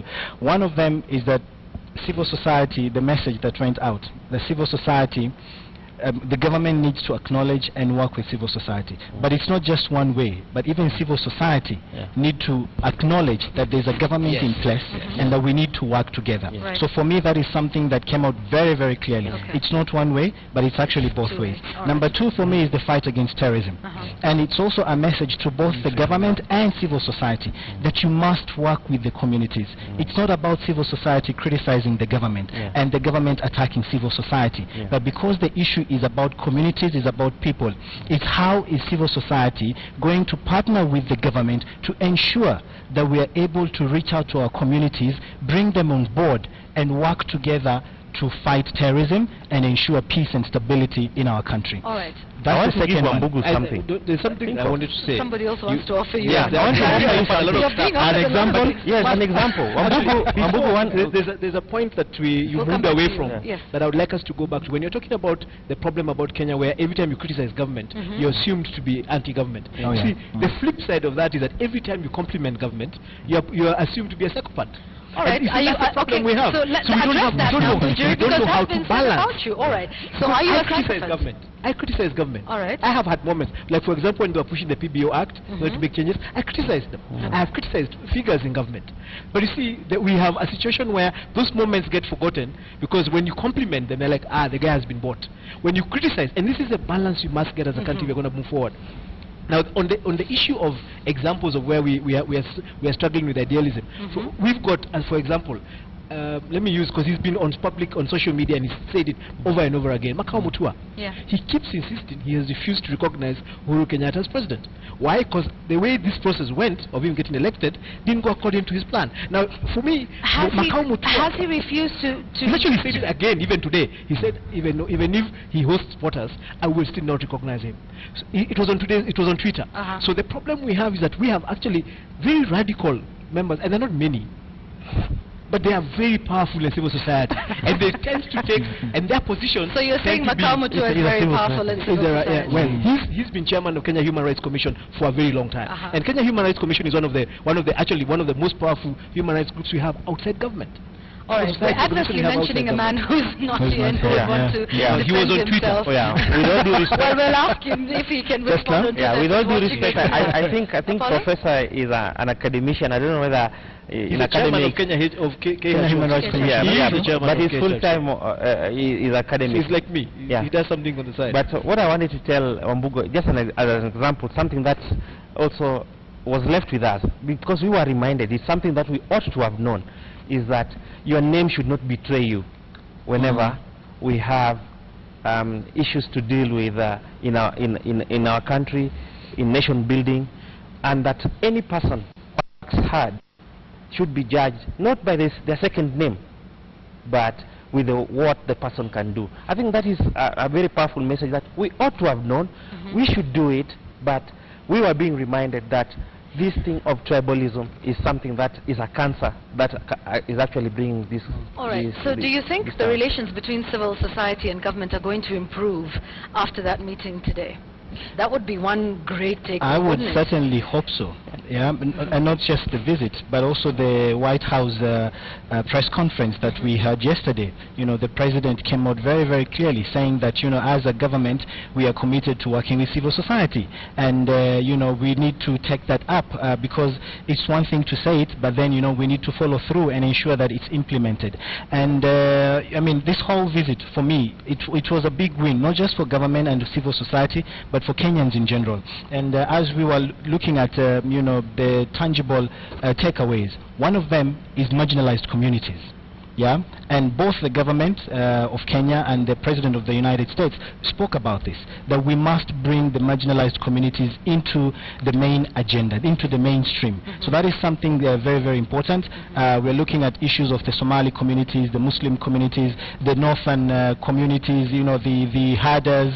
We are seeing cattle rustling, insecurity, you know. So how do we bring them on board and not just look for ways of dealing with their issues, but bringing them on board so that we can have them as part and parcel of the solution. So that's another very big win. And to me, the biggest win so far this week, the last 2-3 days, is women and the girl child. I think that just went out very, very clearly. You know, women with the center that's being established, the hub in Kenya, Mali, I think in Zambia, and then we have the girl child, the support that's going to go out. The Entrepreneurship Summit spoke about empowering the woman and giving them opportunities. And actually he said it's stupid not to include 50% of your community in development processes.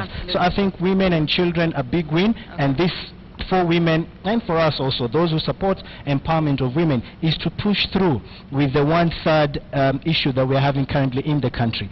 Build the momentum and ensure that we actually are able to get results out of this. All right. Ngunjiri, you wrote in this protest letter, you said to President Barack Obama, if you go ahead and meet only these select members of the Kenyan civil society only, we will have no alternative but to assume that you are not interested in genuinely engaging or understanding the Kenyan civil society sector, but are using the meeting as a platform to perpetuate a specific partisan anti-government political agenda.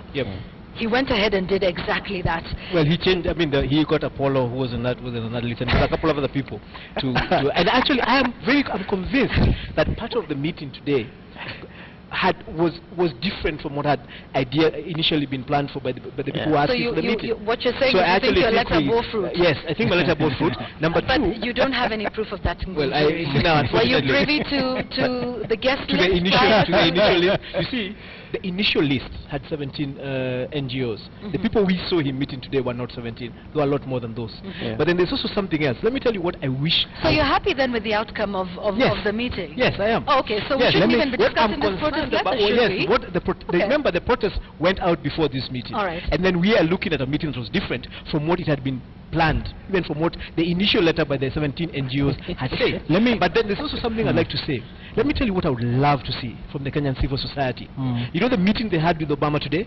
I would love to see them have a meeting like that with Uhuru Kenyatta, where they actually sit with him and have that conversation. All right. So because you see, but that's interesting you mentioned that, Obama, because Obama asked to meet civil society. No, they asked to meet him. No.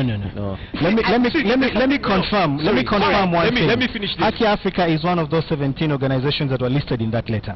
Number one, not every person in that list, we were very clear, wanted to meet Obama. That was a message that we're sending through, signed by 17 organizations.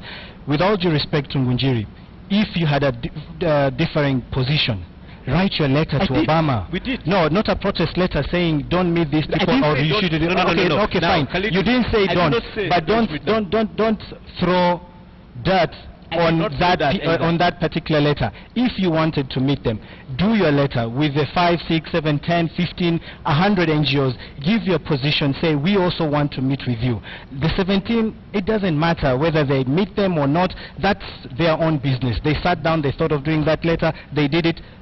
I think for you, yeah, do your own letter. Number 3, and it's not just civil society, any other sector. There are many letters. I was in a USAID meeting just before, I think 2 weeks before the president's visit. They have received thousands of requests. They had received thousands of requests by that time from individuals, from companies, from corporations, from civil society, from the religious community. They had received so many requests. Right. Why pick one letter of civil society or 17 NGOs? Let me tell you why. Let me tell you why I chose that letter. Because he only ended up meeting the civil society. He didn't meet any of the other groups. So it tells you how much influence the civil society All right, has. I stand corrected, Ngunjiri, yes. and you were right that indeed the 17 NGOs sent him a letter. Yes, they did. All right, did you send him a letter? This, you see, our letter. No, that you wanted to meet him before the protest letter. No, we didn't. Okay. Okay. Because you see, so then why me, complain about the 17 NGOs because of the content, that wrote? Okay. Because of the content However, of the letter of what they were going to tell him. Okay. As far as I was concerned, there was a lot of misrepresentation. Well, Ngunjiri, some would say you were jumping into a party that you were not invited to, that you did not. You should have written your letter. You should have written your letter, Ngunjiri, with your issue. The problem I had was very simple. He was meeting the Kenyan civil society. Correct. Not a small cartel of it. It was a meeting for the Kenyan civil society. So what should he have done once he received the letters, the request from the 17? He should have, you see, the meeting should have been an open meeting, not a closed meeting for a select group of NGOs. That's what I was asking him. Okay. I have absolutely no problem with Ngunjiri's protest letter. I think he was entitled to speak his mind. Right. I think he could have said what he wanted. I disagree with the contents of that letter, but then he has his own opinion, and he has a right to do that. But in my opinion, if I was asked, if I have seen 17 NGOs write a letter, irrespective of the contents or whatever it is, I would have mobilized my partners, associates, write a letter as different entities without even mentioning that letter and say, look, this is my position. Because the moment you start, even because it also portrays a different picture altogether, that you're actually wanting to be there because these others are there. You see, this is the point I'm trying to make. I'd like us to bring Apollo in for a moment. I think he's feeling left out. No, Ngunjiri, Ngunjiri, be civil. It's civil society. Yeah, well, I think we're all being what's happening? But at least I'm happy that Ngunjiri is happy that I was there. And at least he has acknowledged that. Yes.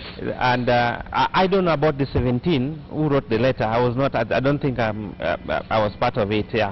So I really don't know about those 17 who wrote a letter that they requested. But you didn't write the letter. I didn't write the letter. You got I was not part of it. Yeah. All right. And so the problem we're having with this conversation is that we are talking about the protest letter. We're not talking about the first letter that was written, which we were responding to. Okay. Because the first letter that was written had raised several things. It had said that the civil society in Kenya is been harassed, the media is being harassed by government, that it had talked about corruption, and the positions they had taken.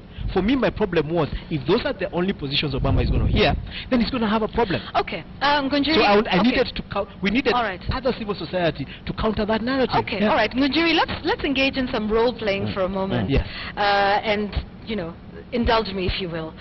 If you were there, what are those things that you would have liked to tell President Barack Obama? What would you have liked him to hear from you? Because we've talked about this being a one-sided narrative.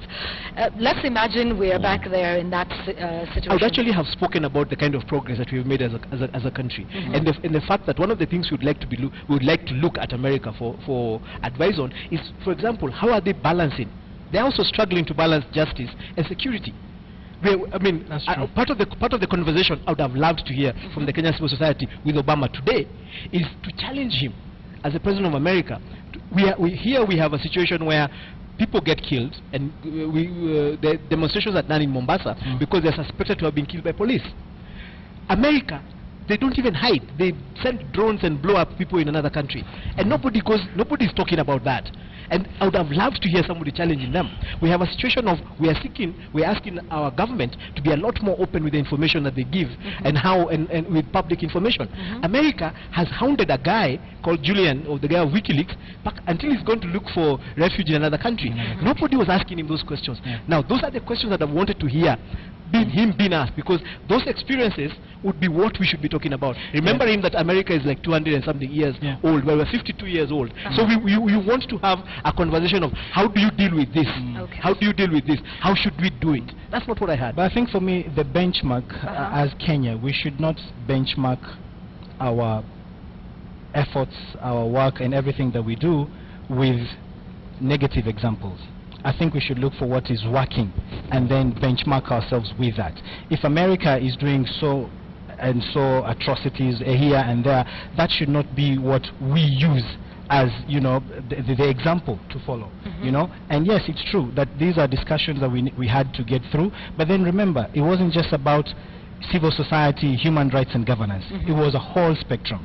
And we had to get in the girl child, we had to get in the wildlife, we had issues of, you know, FGM, and you have to give space to everyone. And in as much as we would have wanted to take charge of that whole discussion, I would have loved to have like a one-on-one with him and discuss with him the way we did a few years when he came back as a senator, or the discussions we had at the White House summit earlier this year.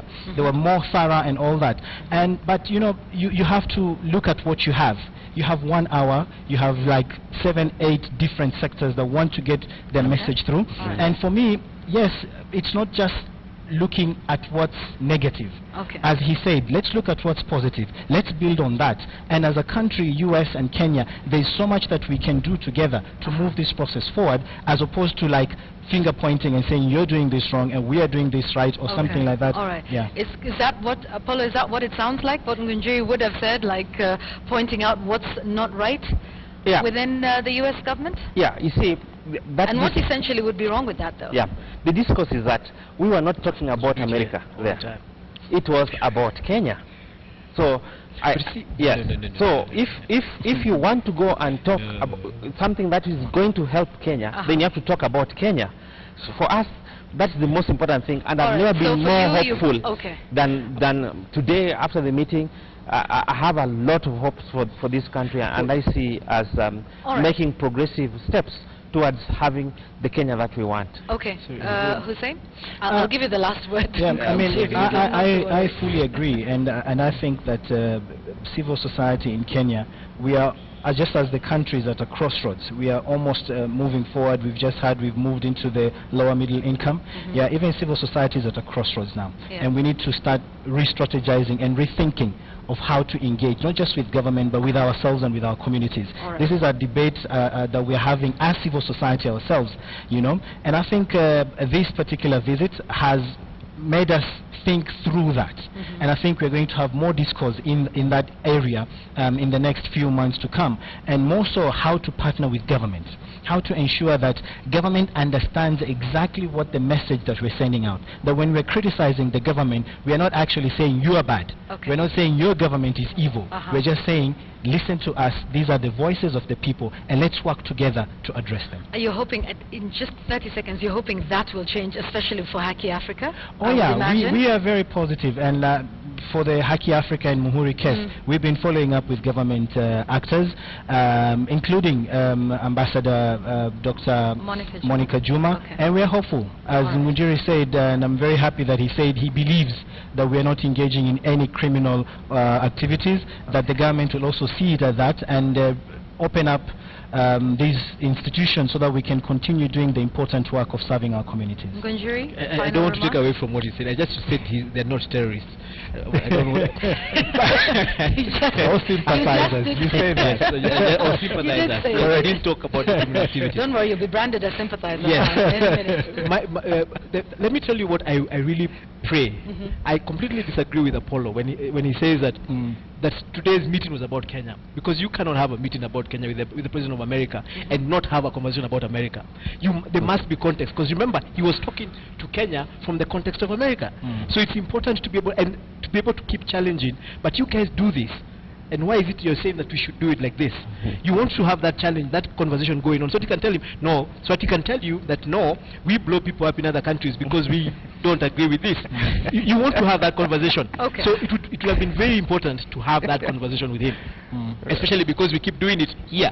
We keep telling government what they're not doing. All right. However, yes. what I really would love to do, and that's now a cause I'm willing to sign up for, is to have a round table with government, not once, but several times, because what Khalid says is actually true. Civil society in Kenya is at a crossroads. We've spent 20, 25 years fighting for a particular cause.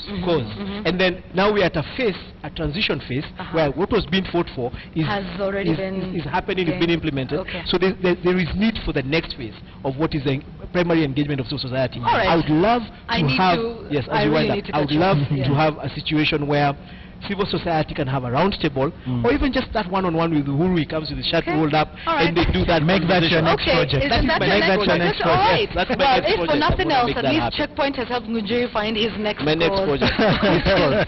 Engagement of civil society with the government. I thank you very much, Apollo Mboya, Hussein Khalid, and Ngunjiri Wambugu. We've been discussing what happened with President Barack Obama and the civil society as we wind up our coverage on his visit to the country. John Alanamu been following the conversation. What's the point, John?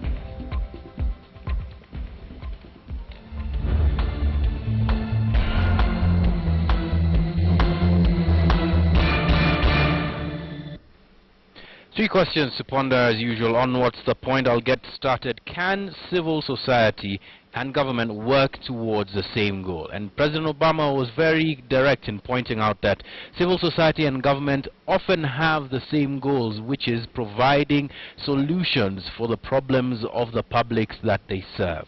Now, because of Kenya's history in the recent past, about 20 years, that perhaps goal, that similar goal, has been something that has seemed to be secondary, because civil society on one hand and government on the other have been confrontational of one another for good reason. Civil society has had to demand certain rights of government in the past, and the government has had to be able to cede ground which it perhaps was not willing to. But in terms of the phase of where we are right now, are solutions secondary, and has the recent history of civil society and government set the tone for their engagement today so that they do not see the solutions that they can mutually be a part of? Secondly, is there a single story about Kenya from civil society? Chimamanda Adichie coined this phrase in a TED talk about the kind of way we perceive things based on the stories that were told about them, on the perspectives that we hear. If it is one perspective that we are hearing, is it the civil society's perspective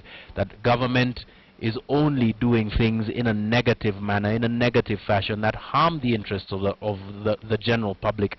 Or does government only see civil society as something to be dealt with in a rather negative fashion, as a nuisance, and therefore characterizes them as the negative element towards it that is hindering development in this country? Finally, when they met President Barack Obama, were all the CSOs that met Barack Obama and the people who've addressed him and engaged with him in the past clear about their specific agendas? This is something that was discussed at length this evening by our panel tonight on Checkpoint. We leave it to you to decide. Is there a civil society organization that you feel was able to characterize its agenda fairly clearly and is able to stick with that from beginning to end, or is able to stick with it until those issues that they're dealing with are resolved? Not points this evening, or rather not a definitive point, but rather questions tonight on What's the Point.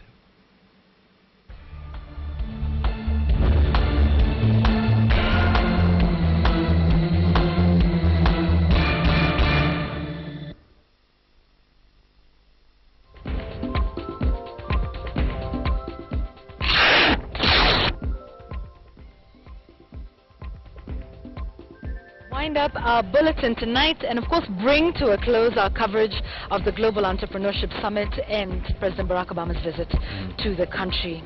Thank you for your feedback. It's been one interesting week, hasn't it? One interesting one, very long. Look, I have to admit this. It's been an extremely long week in terms of coverage. We've been on our feet for probably about 7 days covering this and the various aspects of it. But that the Global Entrepreneurship Summit has closed does not mean that we will not be covering entrepreneurship and business and those kinds of things anymore on KTN. We've got a 2-hour show called Business Today every day. From 2 to 4. Every day from 2 to 4 that covers these specific issues. We've got The Adventurer every Thursday that talks about entrepreneurship. We've got Africa Speaks and different other platforms that speak about it on a continental level. So I guess this is me addressing Kenya media failure as a hashtag and me using this platform rather unfairly to address that.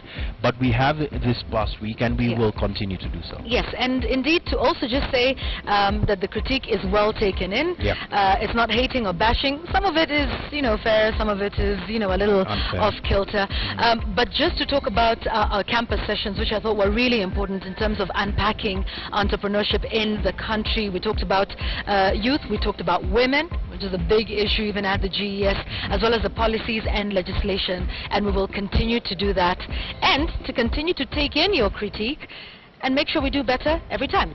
So thank you for watching KTN News. We are live, remember, across 5 East African countries, and we'll continue to champion the cause of entrepreneurs, not just in Kenya, but in Rwanda, Burundi, Uganda, Tanzania, and South Sudan. That's our promise to you right here on KTN News. And with that very short and succinct summon this Sunday evening, thank you for your feedback, all of it.